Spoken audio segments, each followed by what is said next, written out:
Are we rolling? Oh. Hi, my name's Levi, and I am a recovering self-improvement and productivity addict. Self-improvement is masturbation. What's going on, everybody? So I have a confession. I am making this video not from the other side of the storm, but from within the eye of the hurricane. I am in the proverbial trenches. I am believing recovery is possible, but even as we speak, I find myself in a stage of solitary confinement. I guess you can almost consider the videos on my channel to be something akin to messages in a bottle that I am sending out into the universe from within the confines of my psychological prison of productivity. I call it the Self Center, a center for people who want to be self-centered. I built it all myself with my mind. Pretty impressive if I do say so myself. But the one thing that makes it so difficult to escape the self-center is that it is so intoxicating to stay in it. When I am here focusing on myself, I always come first. I have all the control. I am the smartest, the bravest, the most handsome, the most successful man in this room of one. I think that this is the dark side of what people have recently been calling monk mode, which is basically the process of disappearing, cutting off all the external energy exchanges that don't have an ROI to hyper focus on internal change and self-improvement, which is a very powerful catalyst for creating change. But I have found that it is a double-edged sword, because you might start off on the road of monk mode with the best of intentions, but then you find yourself climbing aboard the cope boat like I did, where there is ever only room for one, and I am the captain now. Look at me, sure. I'm the captain now. I don't know if you all have begun to notice how individualism is being branded, sold, and glorified so heavily in the modern world. Like, go dark, disappear, trust no one, be a lone wolf, came up, it's all me, no help, it's all me for real. It's this whole narrative of if you're not self-made, then you're bitch-made. But in reality, no one makes it alone. Even self-made people need other people who believe in them or subscribe to them or buy whatever it is that they are selling.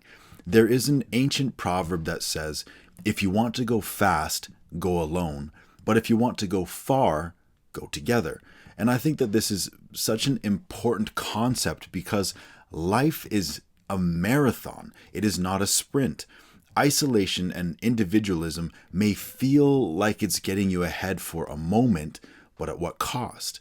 We are being sold a package deal of selfishness and safety for our egos that we cannot afford, and all debts will be paid in the end. Selfishness and safety. Selfishness because you can cut everyone out and make everything you do all about you, and safety because you can avoid the rejection and the anxiety and the comparison and all of the other intricate difficulties of building and maintaining relationship and community with others. Isolation and individualism are relatively new animals to our world, a species brought about by the astronomical levels of abundance and safety in a world where we can make money and order food without ever having to leave our house to interact with another human being face to face.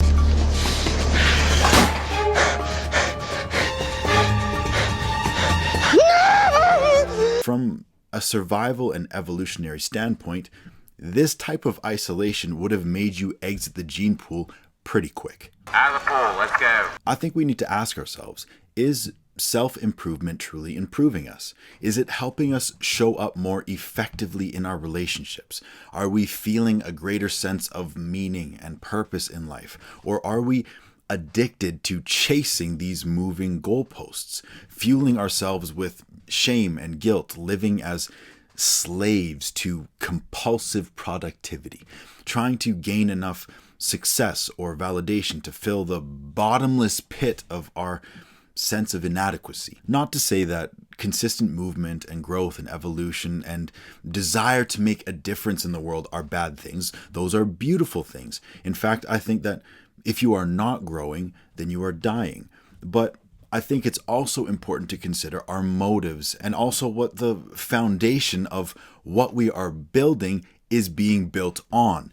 Is it a rock or is it sand? Are we building a house of cards? Are we building a prison? And at what point does addition become addiction? And at what point does subtraction become submission? Speaking from personal experience, there is a ton of value in pruning away the dead branches. It's the only way to create space for new growth. There is a ton of value in removing the toxins and the decaying flesh, because if you don't, it doesn't matter how good your morning routine is. I found so much freedom in separating myself from the confusion, from all of the expectations and projections and obligations forced on me by my relationships with others, and being able to step back and see the big picture, in having a clearer understanding of boundaries of what I am responsible for versus what other people are responsible for, and understanding that other people are not me. I needed to cut off nearly everyone that I had in my life at the time I began to turn the ship around. In my opinion, that is one of the greatest benefits of the isolation that walks hand in hand with the game of self-improvement. Because I don't care how good of a swimmer you are, if you have an anchor tied to your legs, you're not going to make it. And the tragedy is that sometimes those anchors are the things and the people that we love most, our closest friends or maybe even family members. And we are the ones who are refusing to let go of the thing that is hurting us. But on the other side of breaking free from our chains and letting go of the rope is our freedom. And that may not sound like a problem, but it also can become one, because once you have freedom, you have to ask, what now? Maybe hanging on to the rope and struggling to swim gave us a sense of meaning, of something to fight for. And now that our legs and our hands are free, we have to start making our own choices. Like, where will I walk to? What will I take hold of? Who am I? Where do I belong? I'm a man. I am a man. I am a man. I am a man. I am a man. Have you ever wondered why so much self-improvement content is curated by and created for the chronically online crowd? There is a market there for a reason. It is said that our relationships reflect us. The connections that we have around us are like mirrors in which we can see the harsh realities of who we are. That is, if we have the courage to face the good, the bad, and the ugly. So yes, maybe we have successfully cut off the relationships that reflected poorly on us and did not align with the life we wanted to live. Maybe we have finally escaped the rat race maze of circus mirrors. But now what? Maybe we begin to isolate ourselves under the premise of self-improvement, and that becomes a way to avoid looking at our reflection. Maybe isolation begins to allow us the freedom to start making up stories about ourselves and convincing ourselves of our own greatness and maybe even superiority.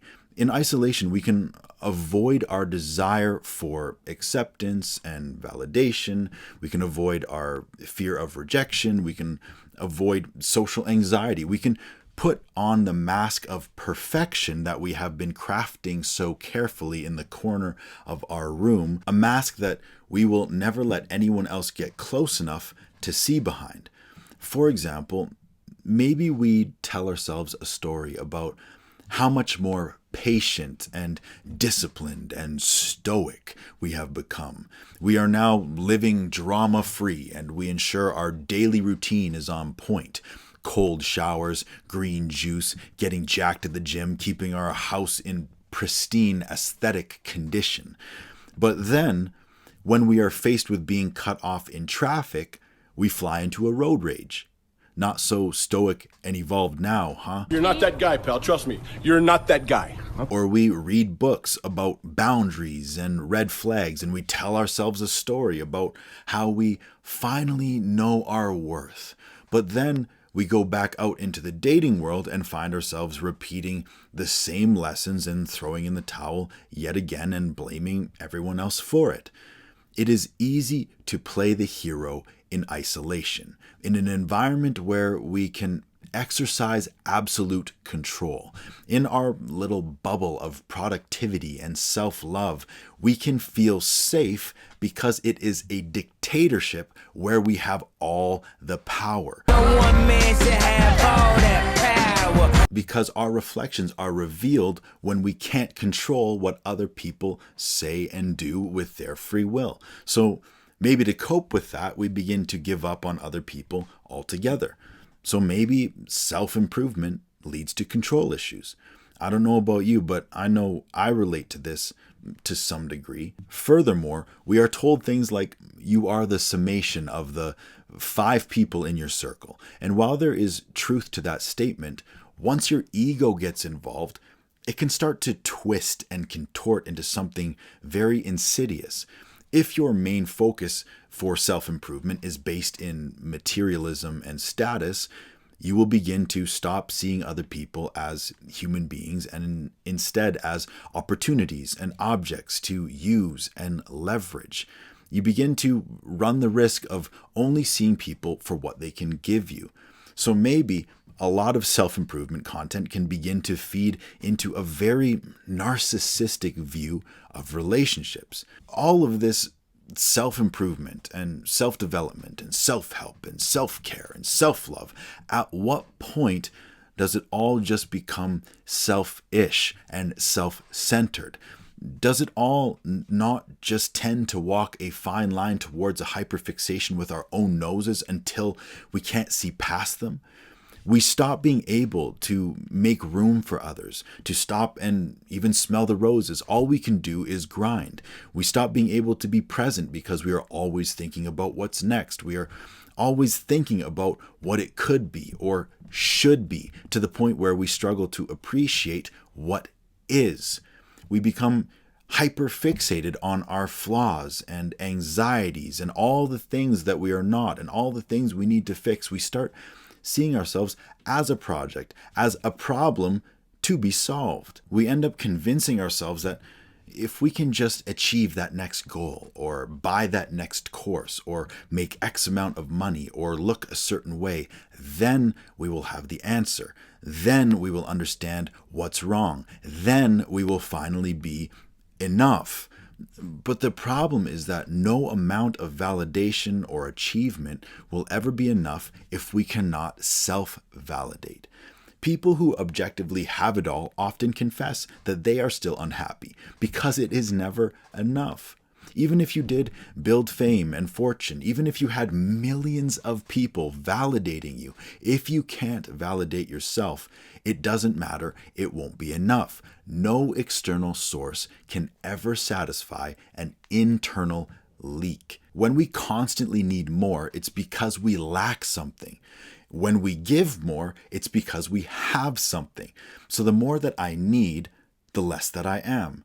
So maybe after a certain point, my constant striving is only a confirmation of my belief of my own inadequacy. And maybe you're like me and you struggle with shame. It's like you believe you are fundamentally flawed and don't bring enough value to the world to be deserving of love. There is a part of me that truly believes that if I don't become highly successful, then I am a failure as a son, as a brother, as a father, as a husband, and as a man. There is a hole in my heart, and part of me believes that I don't deserve to go out and enjoy life and connect with friends or go outside unless I make it big first. If I am not where I think I should be right now, wherever that is, then that's all I should be allowed to focus on. I must produce and achieve until I am enough first. I am trying to cross a finish line that doesn't even exist. I guess the question that needs to be asked here is living like this truly making you happier? Is it truly giving you a deeper sense of meaning and connection? Is all of this self-improvement helping you show up more authentically in the world and in your relationships? Is it working? Or are you sprinting on a treadmill every day and wondering why you're still not getting anywhere. Maybe the truth is that sometimes the best thing you can do for self-improvement is to forget about yourself. Remove self to improve. And if I think back on my own life, some of the most life-altering, pivotal moments of self-discovery have happened in the moments I have forgotten about myself. Whether it was volunteering in the DR or Mozambique or Ukraine, or getting choked out on the jiu-jitsu mat, or getting up behind a microphone to share a poem, or laying on the floor at my parents' house playing with my nieces and nephews. Those are the moments I have felt most present, where I wasn't concerned with productivity or becoming rich or my status. It's when I was choosing connection with people and sharing vulnerably with the experience. At the end of the day, I still prefer to be alone. I am most comfortable in my own company. I am introverted. I would opt for a night in over a night out 9 times out of 10. Maybe it is in part to avoid anxiety, maybe it's not. Either way, self-improvement has given me something productive to work on within the empty space. Repurposing my mistakes and struggles into lessons and content that I can share with others, and I think that is where I have found the most meaning and purpose with self-improvement. It hasn't been in the amassing of achievements, of hitting 500,000 followers on TikTok. That felt exciting for about 3 seconds. Or reaching my goal of my first 100K in my investment portfolio. That felt like nothing because I didn't have 1,000,000 yet, obviously. The hustle culture, isolation, egocentric side of self-improvement is an empty void that will steal your soul if you are not careful. It is just consumerism in a disguise. And if you buy into it, you may just wake up one day inside of a prison of your own creation, looking back through the rearview mirror, wondering where your life went.